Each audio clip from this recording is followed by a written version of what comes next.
안녕하십니까, 김한길입니다. 오늘은 측지계 좌표계 투영 이해하기에 대해서 발표하겠습니다. 먼저 부족한 전문 지식으로 인해서 발표가 많이 미흡하더라도 너그럽게 이해해 주시기를 부탁드리겠습니다. 먼저 측지계에 대해 알아보겠습니다. 측지계란 단어에서 보듯이 측지계는 한자어로 이루어진 글자입니다. 이게 사실 측지계란 단어에 대해 자세히 알지 못하고 막연히 지리와 관련된 어떤 시스템이겠구나 하고 생각해 왔습니다. 그래서 그 단어의 뜻부터 자세히 알아봐야 되겠다는 생각이 들었습니다. 그래서 국어사전을 찾아봤습니다. 그래서 측지계에서 측자는 젤 측자입니다. 잰다는 것은 길이, 높이, 깊이, 너비, 속도, 온도, 무게 따위를 자나 저울 또는 계기로 헤아리는 것을 뜻합니다. 지자는 땅지자로서 우리가 어릴 때 배웠던 천자문의 하늘천 땅지, 거기에 땅지자. 그래서 땅은 바다를 제외한 무, 즉 육지를 뜻합니다.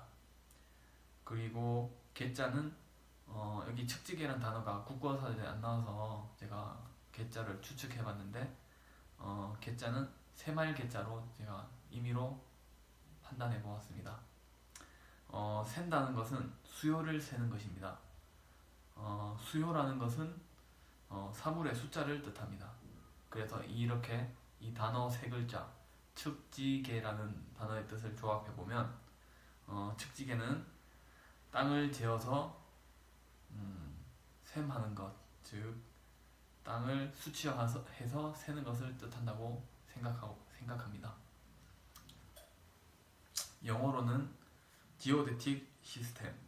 지오데틱은 측지학의 최단선의 측지선의 라는 뜻이고, 시스템은 제도, 체제, 체계, 시스템, 장치를 뜻합니다.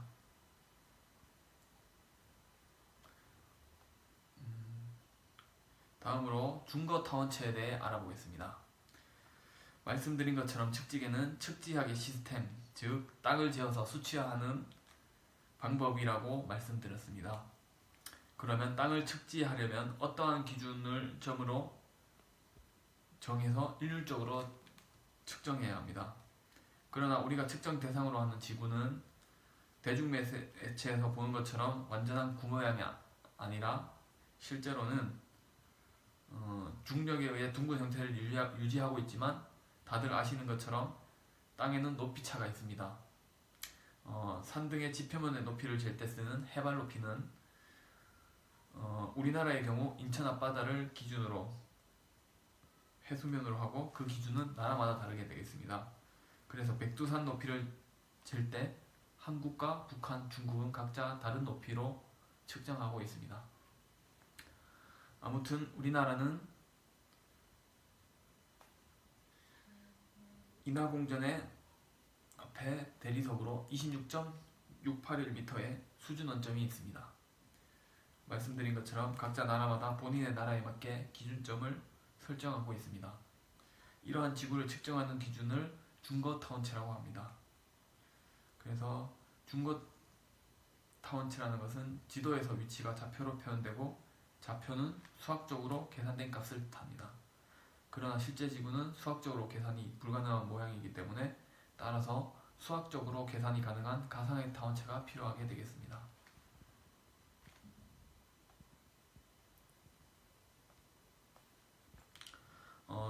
방금 말씀드린 중거타원체를 나라마다 설정하면 그 지역에서는 정확하게 맞지만 다른 지역에서는 정확성이 떨어지게 됩니다.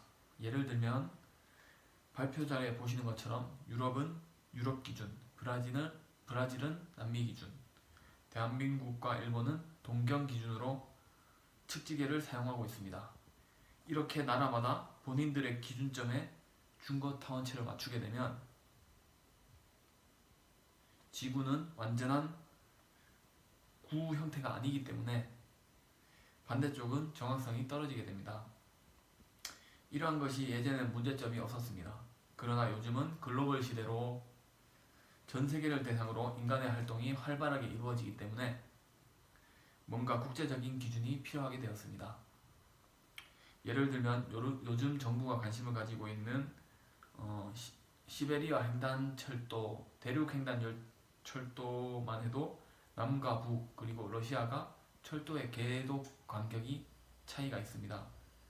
그렇기 때문에 유럽까지 기차 여행을 물류 산업도 마찬가지고 원활하게 하려면 이 기준부터 맞추어야 합니다. 지리 정보도 마찬가지가 되겠습니다. 그 측지계에도 그러한 세계 측지계가 있습니다. 말씀드린 것처럼 대한민국과 일본의 적절한 중거 타원체는 베셀 타원체고 전 세계 기준이 될 수 있는 것은 GRS-80이라고 합니다. 여기서 G는 지오데틱, R은 리퍼런스, S는 시스템. 전 지구 기준 타원체 및 중력적 모델로 구성된 측지 참조 시스템을 뜻합니다. 베셀과 GRS-80에 대해서는 나중에 좀 더 알아보겠습니다. 발표 자료에 보시는 것처럼 세계 측지계를 쓰게 되면 지구를 기준으로 가상의 선으로 기준을 잡기 때문에 일정하게 땅을 재는 것이 수치화 가능하게 되겠습니다. 말씀드린 것처럼 세계화 시대에 맞추어 지리 정보도 국제 표준화의 필요성이 대두되었고 이러한 국제 표준화 실현이 가능하게 된 것은 과학 발전으로 인한 GPS 글로벌 포지션 시스템이 개발되었기 때문입니다. 현재 우리나라도 국제 표준에 맞추기 위해 개선을 정부 주도하에 추진하고 있습니다. 다시 세계 측지계에 대해 자세히 알아보겠습니다. 세계 측지계란 지구상 지점의 위치를 나타내기 위한 기준이 되는 좌표계 및 지구의 형상을 표현하는 타원체를 총칭하여 측지 기준계라고 합니다. 세계 측지계는 세계에서 공통으로 이용할 수 있는 위치의 기준이 되는 측지 기준계입니다. 현재 우리나라의 위치 기준은 1910년대 토지조사 사업 당시에 일본의 동경 측지계를 사용하고 있어서 세계 측지계와 평면 위치 오차를 비교하면 약 300에서 400m의 차이가 있습니다. 300에서 400m 차이가 별거 아닌 거 아니야? 이렇게 생각할 수 있는데 지구는 지름이 6,000km고 둘레가 4만 km가 되는데 별 상관없을 것 같은데 이렇게 생각할 수도 있는데 그러나 요즘 시대에는 어떠한 시대냐면 미사일에도 GPS가 부착되어서 수천 킬로미터 떨어져 있어도 1, 2m 오차 범위로 표적을 명중하고 특히 요즘 이슈화되는 자율주행차가 전 세계적으로 상용화되기 위해서는 먼저 차폭과 도로 폭을 고려해서 위치 오차가 줄어야 합니다. 이러한 GPS와 말씀드린 것처럼 그런 GPS를 잘 활용하기 위해서는 지역 측지계보다는 세계 측지계를 사용하게 된다면 국가 공간 정보 체계로서 상호 운용성을 확보하고 빅데이터 체계의 기반 인프라를 완벽하게 구축해서 정책을 추진할 때 효율성이 제고되겠습니다. 다양한 공간 정보를 이용해서 국민의 생활 편익을 제공하고 GPS에 의한 정확한 위성 측량으로 신산업 창출의 기반이 확대되겠습니다. 말씀드린 것처럼 세계 측지계를 적용하게 되면 정확한 지리정보 시스템으로 인해 우리나라 자동차 업체를 비롯한 각종 기업들이 세계 시장에서 더욱더 경쟁력을 갖추게 될 것입니다. 다음은 좌표계에 대해 알아보겠습니다. 먼저 말씀드린 측지계의 기본이 되는 것이 좌표계가 되겠습니다. 좌표계는 영어로는 Coordinate System이라고 합니다. Coordinate가 좌표, 시스템은 체계, 좌표 체계 이렇게 읽을 수 있습니다. 한자어를 풀어보면 좌자는 자리, 위치, 지위 이런 뜻이고, 자리는 사람이나 물체가 차지하고 있는 공간, 위치는 일정한 곳에 자리를 차지하는 것 또는 그 자리, 지위는 땅의 모양, 지세를 뜻합니다. 표는 표할 표자입니다. 표한다는 것은 표지로 삼으려고 표를 하다, 이렇게 뜻풀이가 되어 있는데, 표라는 것은 특징이 되게 하는 어떤 지점을 뜻합니다. 개는 이을 개자로서 시스템을 뜻하고, 여기서 있다는 것은 끊어지지 않게 계속하다, 이런 뜻을 가지고 있습니다. 그래서 좌표계란 뜻을 우리말로 잘 풀어보면, 좌표계는 땅의 모양에 따라 특징이 있는 지점을 표시하여 있는 것이라고 할 수 있겠습니다. 좌표계는 평면 직각 좌표와 경위도 좌표가 있습니다. 아까 측지기의 설명 때 말씀드린 것처럼 지구는 정확한 구형태가 아니기 때문에 중거 타원체를 기준으로 하여도 완벽한 구를 이룰 수 없기 때문에 지오이드라고 부르는 가상의 면을 설정해서 높이에 대한 정확도를 높이고 오차를 줄일 수 있습니다. 그래서 여기서 말한 경위도 좌표계는 지구 전체로 보면 정확하지만 소규모 일정한 지점에 대해서는 평면 직각 좌표계가 더욱더 정확하다고 볼 수 있습니다.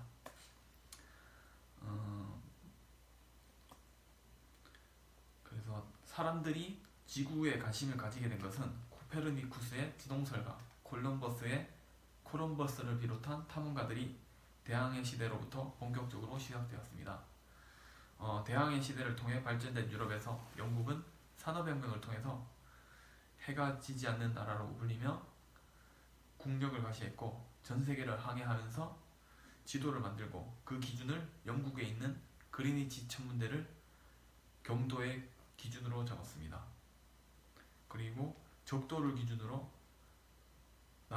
북극점과 남극점 각각 90등분하여 좌표를 표시하였습니다.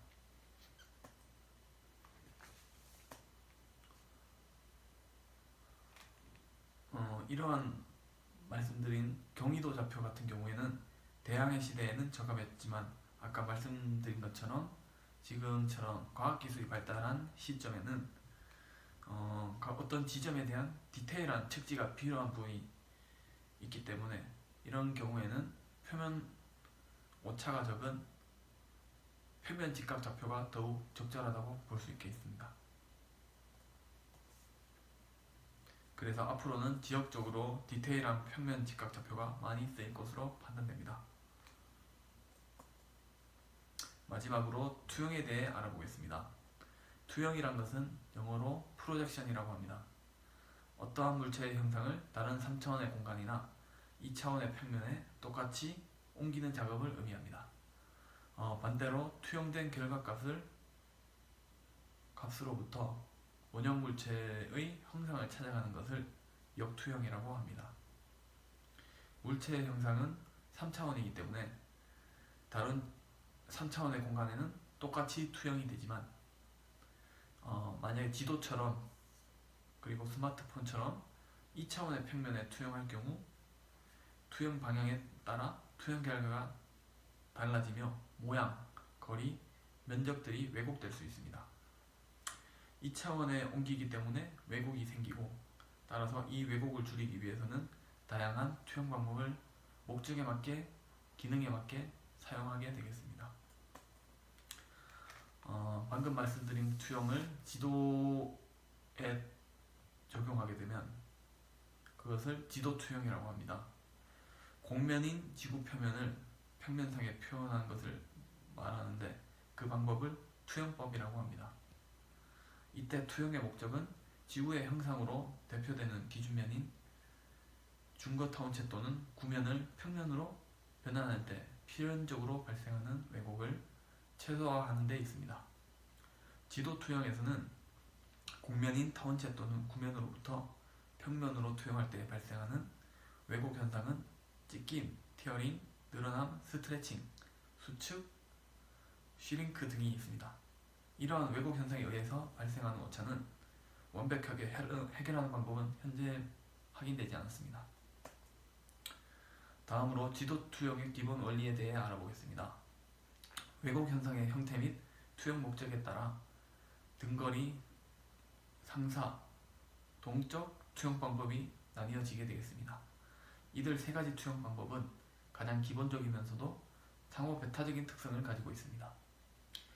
지도 투영에서는 타원체로부터 투명면인 평면에 직접 투영하는 방식과 타원체로서 구면에 그리고 구면에서 다시 평면으로 투영이 이루어지는 이중 투영의 경우가 있겠습니다. 투영면으로는 원통, 원추, 평면 등이 있고 어느 것을 활용하는가에 따라 원통도법, 원뿔도법, 평면도법, 단열도법 등으로 나뉘어지게 되겠습니다. 투영식의 선택은 장소, 크기, 모양에 따라 결정되는데 이 세 가지는 지도를 만들고자 하는 지역과 투영에 따르는 왜곡 형태 간의 관계를 결정하게 되겠습니다. 지도 투영을 분류는 지도학자인 고신스키라는 분이 지도 투영을 투영 기준면과 투영면의 대상물에 의하여 분류하고 이에 따르는 항목과 세부 요소를 발표 자료에 있는 표와 같이 분류하고 있습니다. 지도의 투영은 투영의 목적과 투영 기준면 그리고 투영 대상물의 특성에 따라서 각기 다른 방식을 선택할 수 있습니다. 우리나라에서는 표를 기준으로 하는 경우 투영 기준면은 원통 방식, 투영 기준면과 투영 평면은 원점에서 정점하고 정접하고 투영면의 방향은 횡방향으로 취하고 있습니다. 투영 대상물의 투영 특성은 상사 투영 방식이 되겠습니다. 마지막으로 지구 투영법을 자세히 알아보겠습니다. 지구 투영법은 원통도법, 원뿔도법, 평면도법, 단열도법 이 네 가지가 있습니다. 먼저 원통도법은 지구의 표면을 원통으로 투영하여 그리는 도법입니다. 이 도법으로 그리면 경선과 위선이 직각으로 교차하게 되겠습니다. 다음은 원뿔도법입니다. 원뿔도법은 지구의 어떤 위선에 원뿔면을 맞닿게 하고 그 위에 투영된 지구 표면의 형태를 그리는 도법입니다. 지구의 일부분만 나타낼 수 있기 때문에 지역을 정확하게 측지하는 데 사용되겠습니다. 다음은 평면도법입니다. 평면도법은 평면을 지구 표면 위에 한 점과 접하는 식으로 그리는 도법이 되겠습니다. 지구의 반구 부분만을 나타낼 수 있어서 보통 남극점이나 북극점을 측지할 때 사용합니다. 단열도법은 지도를 연결하지 않고 잘라서 그리는 도법을 뜻합니다.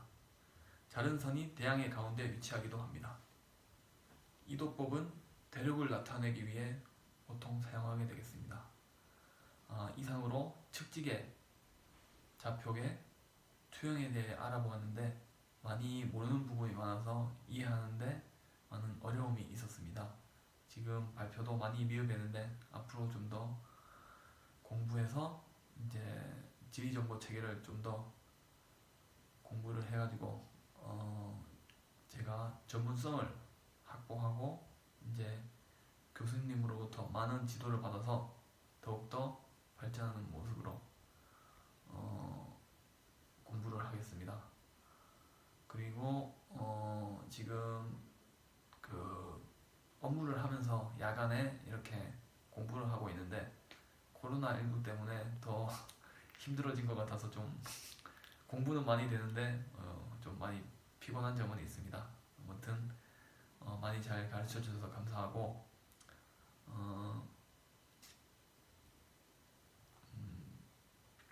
교수님도 항상 건강하시고 코로나19에서 건강을 잘 지켜주시기 바라며